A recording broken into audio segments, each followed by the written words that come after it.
Queridos, eu estou falando nesses dias sobre santificação. Todo mês de março, nós estamos em que mesmo? Em junho. Eu estou falando sobre santificação. A palavra santificação significa ser separado. Em uma tradução livre, ou ser diferente do mundo. Ser diferente do sistema que rege, que governa o mundo. Não sei se vocês sabem, mas Satanás organizou o mundo em 6 sistemas básicos. E todos os 6 sistemas que governam o mundo, organizado por Satanás, é governo de homem, tem o objetivo de nos escravizar. Nenhum de nos libertar. Satanás organizou o mundo no comércio. Comércio é uma forma de escravidão. Nós nos entregamos ao consumismo. Nós nos entregamos a comprar coisas que não precisamos. Outro dia eu olhei no meu guarda-roupa, eu tinha 12 ou 13 jogos de terno desses aqui. Olhei para aquilo ali e falei, gente, o que eu estou fazendo com tanto terno? Olhei para o meu guarda-roupa, tinha mais de 60 camisas. Mas todo mundo que está indo lá em casa está ganhando uma camisa de presente agora. Falei, gente, para que eu quero 60 camisas? 15 par de tênis, agora eu só tenho um para a glória do Senhor. Isso o pessoal que me dá de presente. Os irmãos que vêm de fora, de outros países, tudo traz presente para mim. E isso é uma forma de escravidão, porque de repente o dia que eu não tiver, eu vou me tornar infeliz por isso. Outra forma que Satanás organizou para nos escravizar é a política. Então o comércio, a política nos escraviza. De uma certa forma, em todos os... Porque o governo de Deus não é democrático. A democracia não é um governo de Deus. É um governo de homens. É um governo do povo, pelo povo e para o povo. Não é um governo de Deus para o povo. Então, a política em geral se estabelece para nos escravizar. Terceira coisa, a educação. A escola é do mundo. A escola também é uma forma de escravidão. Como assim, pastor? Quantos anos você passa dentro da escola? Quantos anos, irmãos? 30 anos, para você sair de lá mais ou menos. Se você quiser sair de lá melhor do que mais ou menos, tem que passar mais de 30 anos. Uma forma de escravidão. Uma vez eu vi uma analogia que a pessoa diz, Deus nos deu um mundo perfeito. Nós mudamos o mundo e agora temos que estudar 30 anos para sobreviver no mundo que nós mudamos. Uma analogia que o camarada fez. Mudamos o mundo. E aí, para sobreviver nesse mundo, temos que estudar 30 anos. Quarto lugar, forma de escravidão é arte. O homem, ele se torna escravo das artes. A arte que Satanás estabelece no mundo, ela é corrompida. Então, se você observar as músicas, as pinturas, as esculturas, tudo que a arte produz é corrompida. E quando você se torna um artista, você se torna escravo daquilo dali. Quem assistiu um filme chamado Cisne Negro? Muita gente. Ele mostra isso. A escravidão que se torna viver pela arte. Em quinto lugar, é o esporte. O esporte é uma forma de escravidão. O mundo organizou isso para nos entreter. Em sexto lugar, a religião. A religião é uma forma de escravidão. Quando você frequenta uma igreja só por frequentar, sem nenhum propósito de mudança pessoal, aquela religião te escraviza e te torna uma pessoa sem uma visão crítica. Geralmente as religiões transformam as pessoas em robôs, e a verdadeira fé te torna sábio, inteligente, pensador, e não um taioba, como as religiões fazem. Por isso que eu gosto de ser protestante. Eu sou protestante porque aqui eu posso ler livro do Allan Kardec que não me faz mal. Eu posso analisar a vida de Buda que não me faz mal. A religião não, ela proíbe você ler todos esses livros, com medo de te contaminar. A Bíblia diz que eu santifico aquilo que tem contato comigo, porque o Espírito Santo habita em mim.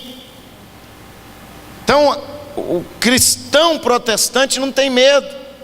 As maiores universidades do mundo nasceram nas salinhas das igrejas protestantes.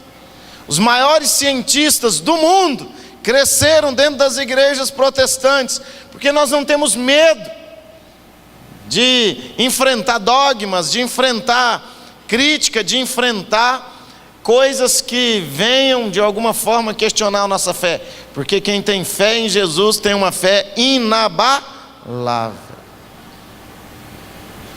Então, a religião também escraviza. Se você frequenta uma igreja e não pensa, você faz tudo como um robô, você se tornou um escravo, um zumbi. Igual eu vejo pessoas dando casa, dando carro, ali em troca de coisas nas religiões, em nome de uma fé que na realidade não está trazendo crescimento pessoal para a vida da pessoa. Um dia uma pessoa falou para mim que queria congregar nessa igreja. Falei, olha, aqui talvez não seja bom para você. Falou, por quê? Porque aqui a gente faz a gata parir. Como assim, pastor? Faz a gata parir? Aqui a gente, ou a pessoa ela vai crescer, ou um dia ela vai pedir para sair. Porque nós trabalhamos para as pessoas crescerem. Diga para a pessoa que está do seu lado, você precisa crescer. Então Satanás organizou o mundo dessa maneira. E o texto que eu vou ler hoje fala, não ameis o mundo. Está escrito aqui no livro de 1 João, capítulo 2, verso 15. Não ameis o mundo, nem o que no mundo há. Se alguém ama o mundo, o amor do Pai não está nele. Porque tudo que há no mundo, a concupiscência da carne, a concupiscência dos olhos, a soberba da vida, não é do Pai, mas do mundo. Esse mundo aqui, que João está falando, não é o mundo bios. O mundo bios, da biologia, é o mundo físico, a terra. São os rios, as cachoeiras, as praias. Isso nós devemos amar e admirar a Deus, porque a Bíblia diz que a natureza proclama a glória de Deus. Nós devemos conservar o planeta, devemos amar a água, amar os animais.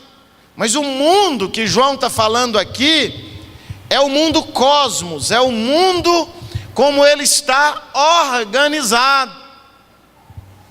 É o mundo como ele está estabelecido politicamente, no esporte, na arte, na cultura, tudo isso que está estabelecido, que nós não devemos amar, porque isso é que gera a vaidade, a soberba, o orgulho. Por exemplo, se o Brasil tivesse ganhado hoje, nós cristãos estaríamos alegres, mas a metade do país estaria orgulhosa. É diferente ficar alegre, ficar orgulhoso, soberbo. Então, quando nós propomos no nosso coração não amar o mundo, é a gente não se apegar a essas coisas. Então, antes de eu entender isso, Eu brigava por causa do meu time de futebol, que era o Flamengo. Eu gritava, eu dava sapituca. Quando eu entendi isso, eu larguei de torcer para o Flamengo. E para o Goiás também. E não torço para mais ninguém. Aí, de vez em quando eu estou assistindo um jogo, hoje eu torci pelo México. Aí, como eu fui lá na Suíça o ano passado, fiquei apaixonado pela Suíça, o Nicolas chegou a me perguntar: papai, o senhor está torcendo pela Suíça?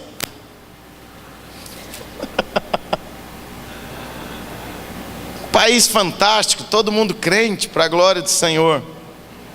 Então, queridos, quando nós propomos no nosso coração não amar o mundo, é isso que a Bíblia está dizendo. E eu falei aqui sobre tatuagem, falei sobre divórcio, falei sobre quadrilha, falei sobre o que mais? Quem se lembra? Quê?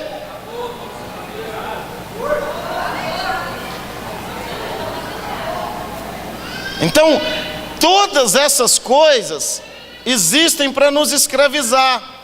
Hoje eu vou continuar falando de dois assuntos que eu percebo que os cristãos têm relativizado isso.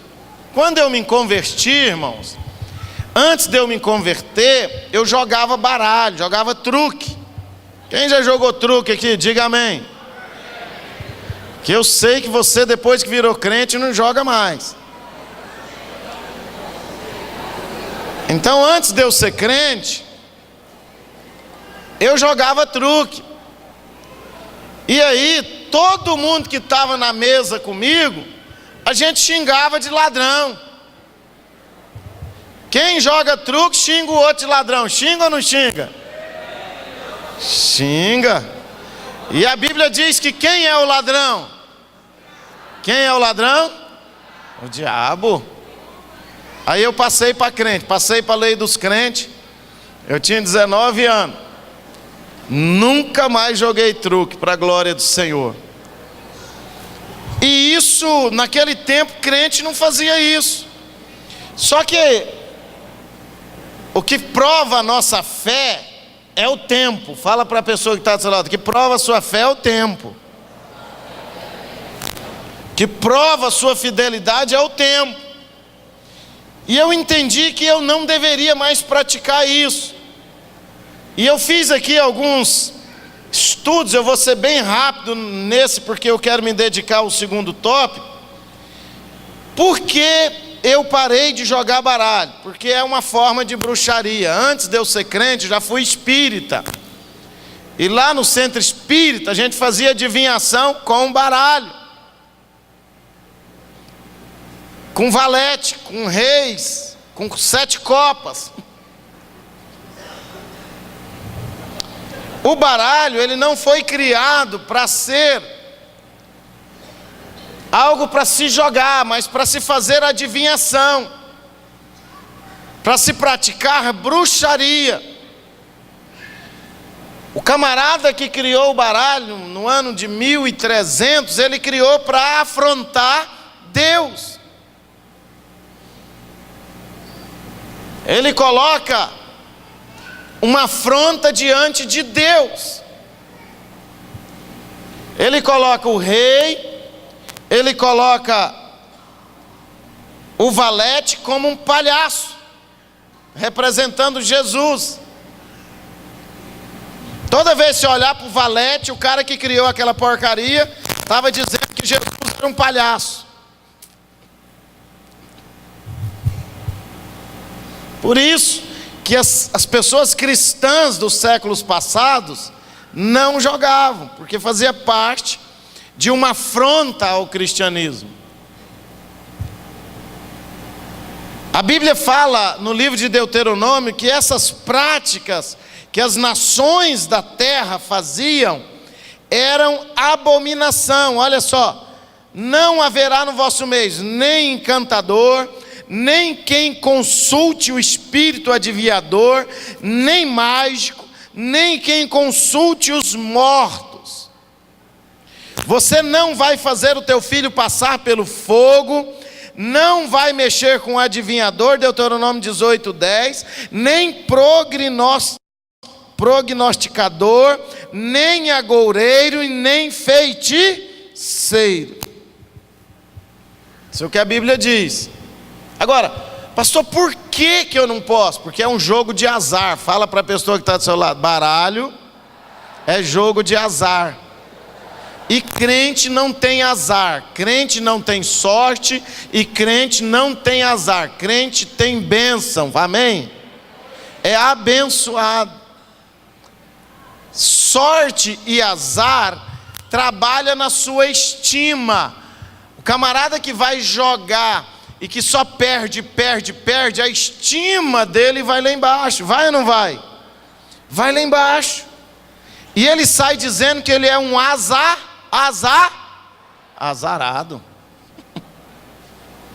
E a palavra azarado, ela é direcionada em primeira mão a Satanás e os demônios, que vão ser lançados no inferno.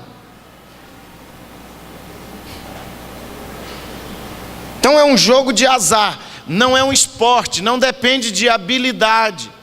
Para você ganhar com o baralho, você tem que adivinhar. E a adivinhação não é de Deus. Você tem que adivinhar a carta do seu irmão, tem que adivinhar o jogo dele, tem que adivinhar. Depois você tem que dar sorte. Não depende do seu raciocínio, da sua habilidade, da sua inteligência, depende do sorteio ali. E isso gera vício. Por que eu nunca joguei? Meu pai era viciado nisso, irmão. Meu pai pegava o pagamento dele, se ele passasse primeiro, na onde havia jogos de azar, ele chegava em casa sem dinheiro. Tinha dia que ele chegava com mais dinheiro ainda, que ele ganhava. Mas tinha vezes que ele chegava sem... E ele era viciado nisto. Muitas vezes a minha mãe teve que ir nos botecos, nos carteados, buscar o meu pai bêbado em cima de mesa, porque ele não conseguia largar aquilo dali sozinho. Quando eu não era cristão, comecei a viciar nisso, eu virava à noite. Alguém já virou à noite jogando aqui? Confessa agora, você vai ser curado em nome de Jesus.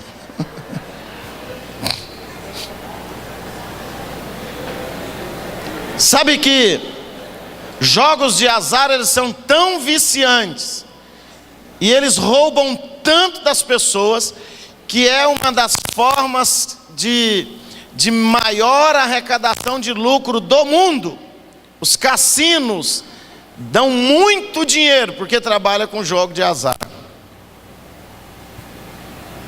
Vamos lá. Gera vício, destrói a família, gera xingamento e desconfiança. Todo lugar onde tem uma banca de jogo tem risco de briga. Tem ou não tem, irmãos? Tem ou não tem? Esse é lugar para crente frequentar? Precisa de falar mais alguma coisa? Não glorifica a Deus.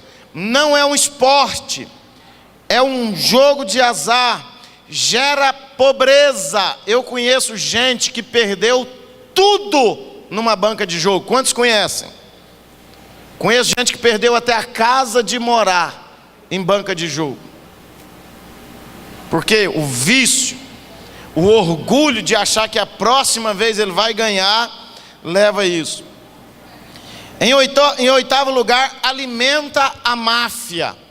Jogo de azar é a coisa que mais alimenta a máfia, junto com o tráfico de droga no mundo inteiro. Aqui no Goiás tem uns mafiosos famosos, está aí preso entre aspas, né? Mas alimenta a máfia, alimenta o tráfico de droga, alimenta a violência, alimenta as obras malignas. Vamos andar para frente. Como fica o testemunho de alguém que está numa roda de jogo, de azar? O Salmo fala: não devemos assentar na roda dos... então tá bom.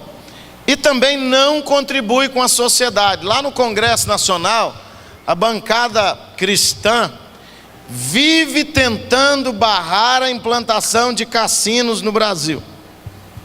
E a bancada não cristã, a esquerda, vive tentando votar leis. Já viram isso? Sim ou não? Para colocar jogos de cassino no Brasil. Quantos aqui já foram viciados em caça-níqueis? Aquelas maquininhas que eles colocam nos botecos. Olha lá, 1, 2, 3, quantas pessoas são? E leva dinheiro, você não ganha nada naquilo.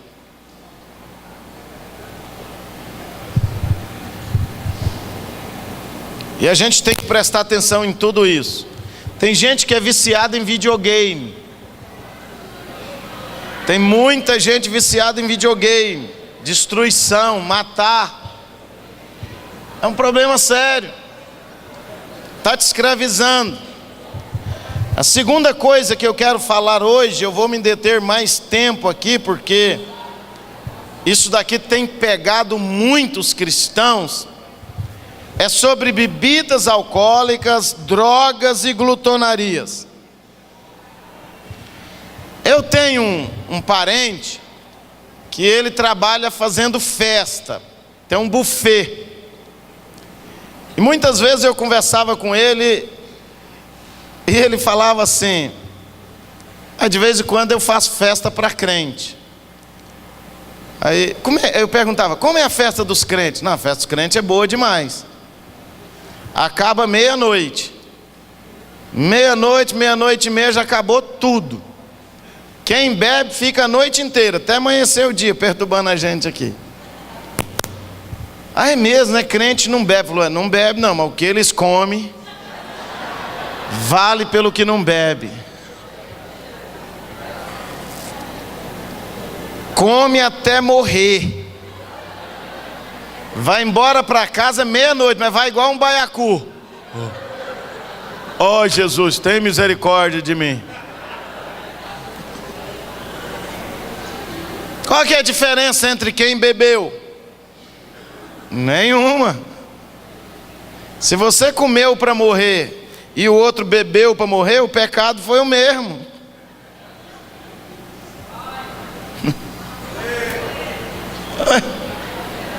Provérbios capítulo 20, verso 1 fala: o vinho é zombador, a bebida fermentada provoca brigas, não é sábio, diga assim, olha, não é sábio deixar-se dominar por eles.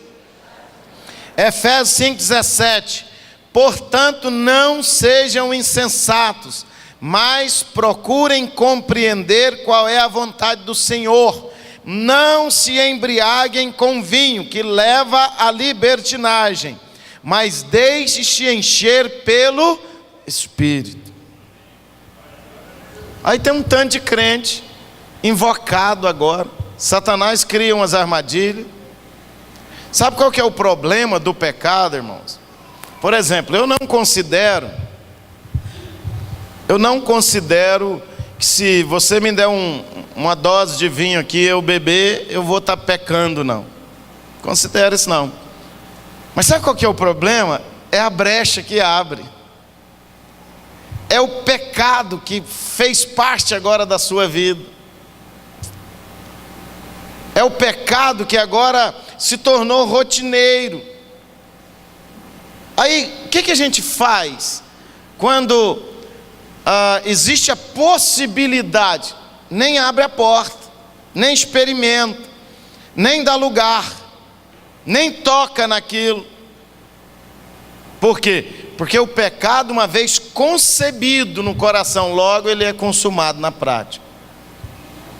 Então muitos cristãos hoje se dão o direito de beberem, se dão o direito de fumarem, se dão o direito de comer à vontade, de fazer o que der na cabeça. E aqui está dizendo: o vinho leva à libertinagem. Leva ou não leva, irmão? Eu provavelmente devo ter ficado bêbado na minha vida umas 8 vezes. bêbado assim, de cair mesmo. Mas uma das vezes que eu fiquei bêbado foi lá na minha gloriosa cidade de Nazário, lá na casa do patrão do André, mais da Tati, meu amigo. E nós tomamos vinho e comemos arroz e tentamos cozinhar um frango. Mas a gente estava tão bêbado que eu estava comendo o frango e vendo pena no frango dentro do prato. Eu falava assim: esse frango, nós não tirou a pena dele, ué. Para cozinhar frango não precisa tirar a pena. Aí o Zé Reis, um outro estava bêbado: ah, Roberto, do jeito que nós está aqui, vai, toca tudo para frente. Aí nós bebemos. Terminou de beber, nós foi brincar de montinho. Alguém já brincou de montinho? Nós éramos 11 homens, só homens. Aniversário, Natal. Aí um jogava o outro no chão, dava uma rasteira e gritava montinho.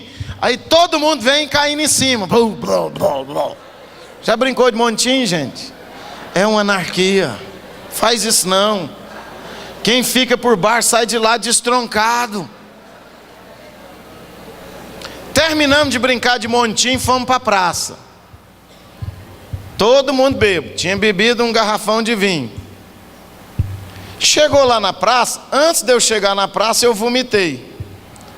Aí o outro vomitou no outro lugar, o outro vomitou no outro. Eu era de menor nesse tempo. Naquele tempo a polícia, se visse a gente assim, dava umas porretadas na gente. A polícia naquele tempo batia. Hoje não, a polícia é tudo de boazinha. Polícia, quando muito hoje, mata. Mas naquele tempo batia. Podia bater, né? E aí naquele tempo, todo mundo vomitou. E me colocaram no banco da praça. Era mais ou menos 1h da manhã. Aí quando eu acordei, estava amanhecendo o dia.